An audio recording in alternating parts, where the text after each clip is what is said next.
Well, there's a bit going on here in Abu Dhabi, and if you asked me about half an hour ago who I thought I was going to win this game, I'm not sure I would have said it was the Desert Vipers, but they keep finding ways to win. Tonight they win by 1 run, their 4th win on the bounce. It was a pretty extraordinary game. It ebbed and flowed, but that last over it came down to the stand-in keeper managed to hit the stumps and run out one of the Mumbai batters, the My Emirates batters. It was quite sensational. So the Vipers won by 1 run.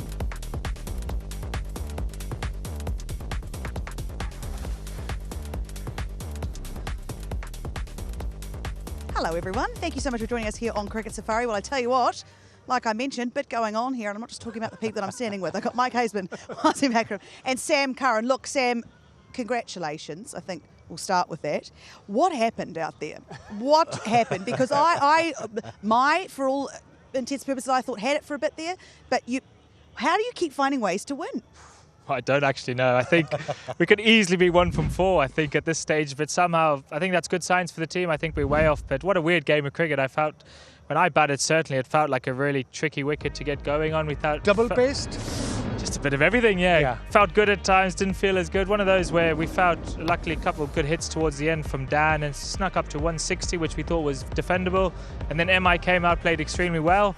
And then all of a sudden, a couple of wickets, and then they flew ahead of the game, and then Polly got out, Bance got out, and we're like, they're cruising, and then somehow won that. So what was the plan for the last ball? What was the advice to this young bowler? What to do on the last delivery? Yeah, he's had a blinding season with bat as well. Yeah. I think it's an interesting one when it's 2 off 1, because I feel, what do you look for? Are you happy with the tie? Are you happy? Do you want to go for the all-out win, or you kind of? Well, that's the perfect scenario. He misses and the wicketkeeper does a little temp and bowl. I know, very rarely see wicketkeeper hitting the stumps. Exactly. I think he'll be happy with that one, especially with James Foster, our coach, being a keeper. But I actually said bowl a bouncer. I thought he would kind of hopefully maybe swing and miss, and it's a risk worth taking. But thankfully, the luck was with us again. That particular delivery, Rashid, 2 deliveries before, he was outside off stump, and that one he just gave himself room. Well, that's the thing. It's such mind games because we didn't really change the field. If Rash stayed in that position, he probably missed the ball because he came too far leg side. So I guess as you can see there, it's almost perfect. And then it's a great angle there, I'm sure. With Richie's is there, and oh wow, it's just clipped as well. Just clipped. I was at mid off, and and all the boys celebrating, and it seems like one of those seasons. We played last night, we got a super over, and now 4 from 4. Happy days. Yeah, so how do you come back from your super over? Because you had about 10 minutes between games, and then you come back and you win another close one today. Are you boys you get a few days off now, so I suppose a bit of a rest might be required. I think when you're winning, it's great, but if we lost both yesterday and today, we'd be saying, why are we playing back-to-back? But we should have another one tomorrow. But I guess no. We can arrange, actually. Some people if you'd like. I just guess it's T20 cricket, that's why it's so fun and entertaining. Tell the viewers how difficult it is, even T20 format, to play 2 games in a row. I think it is difficult. I think especially, it's a bit better in this tournament. We don't have to do any flying and stuff. So probably only getting to bed 1 a.m. last night, kind of adrenaline still going after a super over. And then I guess when you win, you kind of just get on with it. Same process, same new ground as well. Yeah. But I think we're in a good place now, 4 from 4, and we have a couple of days to reset before Friday. So we're tired, but tired with wins is good. Absolutely. What's the news about Hos with that calf? Yeah, it didn't look very good, to be honest. I think obviously he came straight off. I don't actually know, but hopefully it's not too serious, but it didn't look great. And Aravin's job was suddenly complicated. He had no idea he was going to be doing that today. Yeah, it was lucky we had another wicketkeeper in the team, actually, but He earned his money tonight with a little... got the win for us. Great. Did. Let's talk about your player of the match, David Payne. 3 wickets and 1 over, took 4 29 all up. What's he been like to be around, and how will he be tonight to celebrate that? Yeah, I think as a left armer, I was kind of in the middle there chatting to him. I thought it was one of those wickets where you could use your cutters. That's probably Payne's strength, and felt like a really big hit towards that bank at that side. And we felt, as you can see, we didn't really do anything fancy. The odd pace on, coming around the wicket, keeping the batsman cramped. And yeah, this is where I thought the game was really weird. They needed about just over a run a ball, and they gave us a couple of nice catches on the boundary, and especially guys like Pollard and Shepherd who can hit the ball so far. I think it shows when they're getting out like that, the wicket's not beautifully true, and it was great as a bowling group that we held on earth. And in general, on this particular pitch or this particular square, winning to batting first is 188, and today was a different pitch altogether. Well, exactly, and I think it was a good wicket. Don't get me wrong. It just wasn't. I don't think it was a six hitting ground. I think 160 was probably a little bit slightly under par, maybe 175. You guys got their runs, but I think it was just a good wicket. Kind of, at least us bowlers had something in it we could use in the middle of the wicket. Your over number 14 was very important. You picked up a wicket and just conceded 2 runs, which just added an extra twist to things at that stage. Yeah, I felt Nicky gave himself a chance today. He kind of came in and obviously such a dangerous player, so at the top of your mark you can be a little bit intimidated, but I spoke with Azhar, our bowling coach. There was enough in the wicket just to hold the top of the stumps. He obviously hit one up which Hetty unfortunately dropped, and then the same ball, same kind of shot, and luckily caught it, so fine catch, which was nice. We fielded really well this season as well, and I luckily dropped one tonight, so I'm happy we've got the win, so I don't have to get any stick for that. Yeah, tell us a little bit about the fielding here, because I spoke to Chris Wokes at the innings break and he talked about the lights and how they affect your ability to catch here, the ground having so much dark sky and the stands are so far away from the ground as such. So how do you train for something like that? Obviously, it'd be great to come out here. Yeah, we obviously don't train at this ground because we're in Dubai where we're staying, but it's weird, even at Dubai Stadium when the lights are really low and they're around the whole stadium, so you almost want the ball to go above the lights so you get a nice eye line, but when it goes flat it's the worst thing because you're like, oh my god, where's this going? Just get your head out the way. But that's a great catch from Hetty there. He obviously would have been under pressure from the drop, but yeah, we train a lot, but I guess we'd love to train before the game at this type of ground, but with the schedule and how busy it is, but again, we're not complaining. 4 from 4. How fast was that? Sorry, how fast was that ball was coming at mid off of Pollard? Wow, Pollard, he hits the ball so hard. It's really hard. I probably should have taken it most days, but I think when you win, you can laugh about it. But if we had lost, and you thought it was coming towards your head? Well, I just try to get out of the way a little bit and just burst through my hands. But yeah, the fielding coach will be on me tomorrow. Let's hear about your exchange with Polly when you were bowling to him. What happened here? I do love to watch you. You have some great exchanges on the field.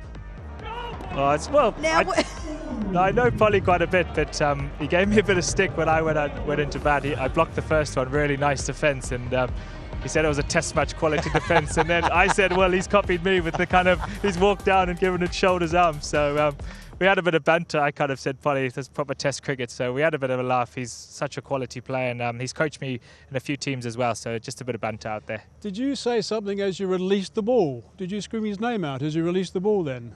In that situation, I was on comms at the time. Can we hear it again? Because I think Polly as the ball. Polly, I think was what we.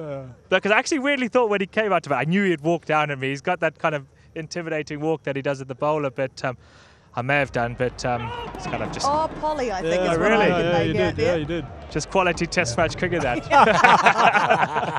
You seem to really enjoy this tournament. You've been here plenty of times before. What does season 4 feel like for you?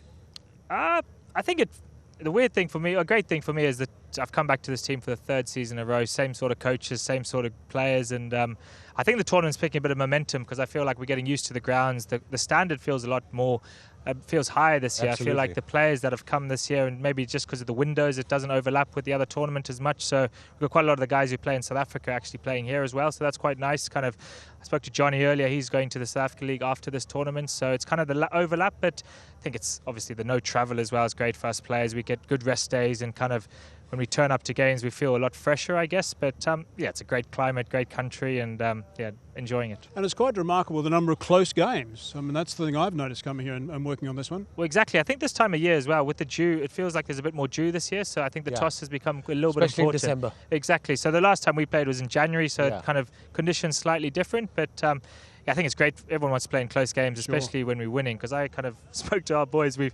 The first game at Sharjah, we got 30 off 12 to win that game last ball, and then got a super over last night and then win it by 1 run there. So better watch out if we come good at some stage, hopefully. So it's good signs for us. It is good signs. Now, look, before you go, because when you win, you've got other places to go. We know that. We appreciate you coming down here.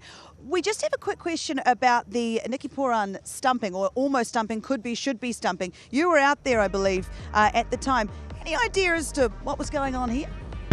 I guess it's I don't know if it's tactile. We felt like when me and Couple Max. of ball before they took a referral as well of the same batter, if you remember. Yeah. So it's a weird. I don't really know why that happened, but I guess me and Maxi in that middle phase were probably struggling to kind of get that rhythm. The ball felt like it was skidding low, and that's where we probably felt sometimes the game's moving so fast. I kind of got the message from Foz in the group that we might have bring in a left-right or something different just to change the momentum, but I guess they saw we were struggling. We were both struggling, me and Max, and they probably said, try and keep these guys in, which is a tactical play. But at the same time, then Dan, we'd retired him, so we almost tried to play their bluff and try and get him out. So it's a game of, I guess, cat and mice, but it's one of those. I don't know, it's tactical, but we've won, so we'll have to last now. That's all that matters. You get the points, you're top of the exactly. table, you're well clear of all the other teams. Hey, thank you so much. You got off captain's duty tonight. You didn't have to do the interviews, but you had to come to us after. That's good. Thank you so much. Go and enjoy the celebrations. We really appreciate it. What a wonderful guy. What a great person to interview. Very cool, calm and collected. So no wonder they rely on him or call on him when Lockie Ferguson, the great cricketer, when he has to step in the captaincy role. What do you like about him? I played against his dad. I mean, his dad was a terrific guy. So did I. Kevin was a terrific guy, and he's a tip off the old block. I mean, Kevin used to love a feisty situation and love a bit of a scrap. That kind of attitude, never lose attitude. Physically very fit, mentally very strong, and of course both the brothers and Sam and Tom. I think Sam especially, he can bat, he can bowl, he's a gun fielder. So great cricketer to have, and he seems a happy guy as well, happy person. Happy vibes. And an attitude that they're always up for it, always up for whatever's happening on the park or whatever they're ready for, whatever they've got to do, they're always up for it. Yeah, great to have in the team for sure. And that team must be flying high right now because that is 4 wins on the bounce. Tom Moody might even be smiling. Is that possible? I think a little smile. He's going to call them the desert burglars, he said tonight, as I walked off is what I heard from him. It was quite extraordinary. And when I say they are well clear, they're now 4 points clear of any other team in this competition. 4 from 4. It is a lovely way to start. The net run rate is healthy as a horse.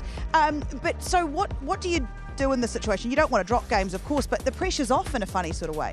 In a way, but still early days in this tournament. You see, only 4 games. They won 4 out of 4. They're not qualified yet for the playoff. Still 6 games to go. So anything can happen. You can't just let your guard go. You got to be on it every time. Every game is a new game.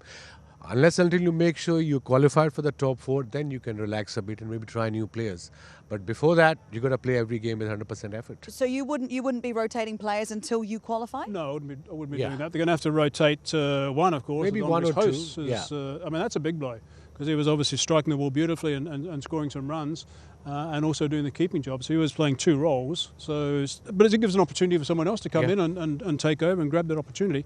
But I think he could be because it happened to us as a third PSL. I was in Multan. Tom Moody was our coach. We won 4 out of 4. And we were all happy. And then we lost all 6 after that. Oh, no. Yeah, so... He's learned. You've learned that. So no one's getting too over their skis is what you're saying. Now, what of my Emirates? Because they really did. The Vipers did to them what they did to Sharjah Warriors the other night. So how are they feeling tonight? They'd be pretty low, I think. I mean, they'd be pretty disappointed about this. They would have realised how important today's game was and how well they needed to actually get the points. That's all they were worried about. And Kyron Pollard at the presentation was very specific and again not blaming the pitch and saying anything like that. Blaming the batting. But he did say and also the batting. Even Sam said also the fielding. Yeah, dropping Sam said after 13-14 over they needed to run a ball, literally run a ball. Yeah. And then they messed it up from there. And 4 guys getting caught trying to hit 6s as well. He said they got a few basics horribly wrong, but they'll be low. They'll be definitely low for sure. They've got plenty more games though, as we know. But how important at the start is to get momentum going? Very important. Yeah. Really important. It really is in this league. I mean, important, winning. And then, of course, my Emirates was thinking, okay, we lost this game, fine, because still 7 more games to go. We won 2-3 games, get our momentum going, and then we should be okay. But yeah, winning in the beginning, at least 2-3 games, is very important for any team. When you're the other teams in this competition looking at the Vipers and the way they're going about winning, and even they, by their own admission, are saying, look, we can get better than that, which is the most exciting thing, so look out. What are the other teams thinking right now? They're thinking the Vipers having a lot of luck. That's what they're thinking right now, and they're trying to talk themselves into the fact that is the story. Meanwhile, I mean, good teams win these close games, and that's what they're doing at the moment. I think they had some luck yesterday, to be honest, and that's super over. But I mean, and maybe a bit of luck today. But today, they're a pretty good side, and I think there's obviously something quite special happening in that change room as well. I think that environment's quite good. Mikey, as far as the draft, the auction concern, the retention concerns as well. So they spent their money wisely. They got every kind of base covered, Desert Vipers. They do, but they also talk about what they build in the build-up to the... They build into the build... That's so good from me. What they work on in the build-up to the tournament starting. Lockie Ferguson talks about it being a family and the way they embrace everyone and what they're embracing around the boys before they get them ready to hit the park. How crucial is that, and are they setting the standard for the other teams in this competition? A lot of teams talk about that sort of stuff. Very few get it right. I mean, there's always it's always something that like sort Sam of goes said, he's wrong. playing 3rd season in a row for Giants, so at least Vipers. So Yep. it's actually like a family. He's got a day off. They've got 2 days off tomorrow. They're going to play golf in the morning. I think they're staying in a golf resort as well, lucky boys. So I think quite uniquely they've got it right. And a lot of teams, as I say, mention it, but they don't get it right. But these guys seem to be buzzing nicely together. Yeah, they certainly are. Tom Things is a looking very good. organised guy. He's a very, very organised guy, as am I. And I'm going to keep us on track here. I'm going to throw us to a break. And when we come back, we're going to talk about what is coming up tomorrow on the DP World ILT20. Stay with us.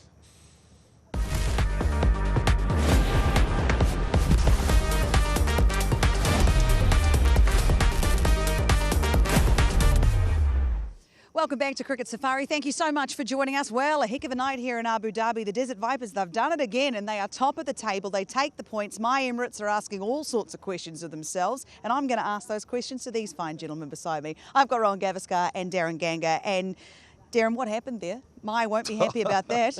I'm trying to figure it out myself. When I looked at how they performed with the bat, they were so close at the different landmarks. Fairly decent power play scores. Then at that 15 over mark, I think the difference in runs just about 4 or 5. And then with 17 runs to get in 2 overs, with 5 wickets in hand and Karen Pollard at the crease, you surely would be putting your bucks on my Emirates to win. And then in comes David Payne, 3 wickets for just 2 runs, and the game is flipped on its head, then flipped back on its head with that strike from Rashid Khan, and boom, it's a Vipers win. So that's the beauty of T20 cricket. It's never over until the last ball, and the belief shown by Vipers has to be credited. The way they're stuck in there, the way they fought with their batting in that first innings, absolutely brilliant in terms of attitude. It was a double wicket maiden the other night that saved my Emirates, and it was a triple wicket over that did them over tonight. When you look at my and how much they needed this win to keep momentum building, what are they going to be most disappointed with? Well, I think the fact that they haven't honestly played good cricket in all these 3 games. They got that victory in that second game against Sharjah Warriors where I've got to say it's not my Emirates winning, but Sharjah losing that game. So they'll be looking at the way they've played cricket over the last 3 games and I'm saying, nah lads, this just ain't good enough. We as a team, as a unit are far, far better than what we've been showing on the field. So I think they'll be sitting in that change room today and having a real good chat, an honest chat saying, we've just not been good enough. We've got to up our game. We've got match winners in our side. It's a team, when you look at on paper, probably for me, one of the favourites for the tournament. So they'll be having that chat and saying, we've got to play better cricket. Part of that chat will be about their catching efficiency. It was inefficient today because they dropped catches. They gave away chances to the opposition batters. Could have found themselves chasing a less target than what they had to chase. Yeah, evidence of what I was talking about. That was a difficult one for Karen Pollard. But a few skiers which should have been taken. So yep. Is it, I mean, and they should have been taken and by their own mission, absolutely. But how much of this is just not having adjusted fast enough to the conditions here in Abu Dhabi? Because that's a lot of sky. You've obviously got the stands quite far away from where you are and you've got those lights. I mean, I'm not saying I'd be a great fielder by any stretch of the imagination, but you would think it'd be hard work. Look, it's the beauty of this game because you play at different venues. That's the fabulous thing about this tournament. You have 3 venues that are sharing all the matches. So your ability to adapt, your ability to adjust, that's how you value a team. That's how you credit a team that goes on to win the tournament. So that's not an excuse because both teams are playing with similar conditions. So this is a standard of play you expect from international players. It's called the International League T20. So you expect those chances to be taken. I feel that they're a little bit behind in terms of their preparation maybe. That's only their 3rd match for my Emirates. So you're hoping that the standard improves as they progress in this tournament. I'm just going to jump in here. While I agree completely with what Darren says, your fielding standard has to be of a certain level. It's a good point you raised because there are no clouds in the sky over here. It's pitch black. And sometimes when there are no clouds in the sky, it's hard to get that depth perception. A lot of times as a fielder, you sort of see the cloud and you're thinking, okay, listen, this is how it's coming. And it's slightly easier to judge. When there's... Even if it's a day game and there are no clouds in the sky, you'll find that catching high catches, which are skies, are always a little bit tougher. But having said that, at this level, those need to be taken. Be honest, on a night like that, when your teammates are dropping so many around you and you see the ball go up, what are you thinking to yourself? No, not to me, not to me. No, please, no, please, no. No, What's listen, going through I'll your tell you. mind? I'll tell you what's going through your mind. Generally, when the ball goes up in the air, you've been taught to say mine. Oh, This time round, you can say yours. You're not saying mine; it's saying yours, buddy, yours. Darren, move, get here. One player who seems to be going okay within the My Emirates setup, okay, better than okay perhaps, is Tom Banton, who top scored for them again today and took 3 catches when taking catches was very hard out here. And this is not the first time he's really stood up for My Emirates. What is it about him? No, I like the fact that he takes the game on. He batted at number 3. He was good in the field, confident always with his body language. He's played a fair amount of T20 cricket too, so there is that expectation from him as a player. And we can see him going through the paces. So usually when you have a player of that sort of stature, you expect that that player will rise and stand up for you. I felt that Nicholas Puran might have batted at number 3, but they sent him. So for his self-esteem, he should take that as a positive. He's been scoring runs. I'm sure he'll be disappointed with this outcome, but you're hoping that he grows in stature because, again, it's early days in this tournament, so you don't want to be peaking too early as a team. There was some interesting tactics tonight with the likes of Puran not doing with the stumping. He decided against the stumping, and when they were retiring players, it's getting more and more interesting with these little things that you can do, the mind games you can play, isn't it? Oh, without doubt. I mean, a lot of people will look at it and say, was it in the spirit of the game? I would have done it. I mean, if I think there's someone out there who's struggling, I would have done it. And that's why I was a little surprised I was commentating. I was a little surprised when they took the review a little earlier, when the umpire had given not out, and then you go around and say and not stump him. So why would you take the review in the first place? Umpire said not out, just keep him there. So look, mind games, I was more than happy to see it. Makes the game spicy. It certainly does. We love a spicy game. We had another one here, but let's have a look at our competition. Don't forget we have a competition running throughout the DP World ILT20. Now it is time to find out who those lucky winners are on the ZTV quiz from last night. A reminder of the 2 questions that we asked. Which team won the inaugural edition of the DP World ILT20? The answer was, of course, the Golf Giants. And question 2 was, who were the finalists in the first DP World ILT20? And the answer to that was the Desert Vipers and the Golf Giants. So well done to our lucky winners, and for anyone who took part in tonight's quiz, results will be announced tomorrow night. So best of luck, congratulations once again, and don't forget that T's and C's apply. Now, the DP World ILT20 kicks on tomorrow, and it's the Golf Giants taking on the Sharjah Warriors. Who's winning that? I'm going to go with the Giants. Oh, What do you expect? you're going to go the Giants too? Of course I'm going to go with the Giants. Somebody's got to give these Sharjah Warriors a hope here. So I'm going to put my hand up and say, go the Sharjah Warriors. That is all coming up for you. Thank you so much for joining us here tonight in Abu Dhabi. For the first time this season, we are very excited to be back. The Desert Vipers have clutched another victory. They are 4 in a row now. They sit top of the table, 4 points clear of any other team. But points will be grabbed tomorrow. So make sure you join us in. Thank you for tonight. We'll see you tomorrow.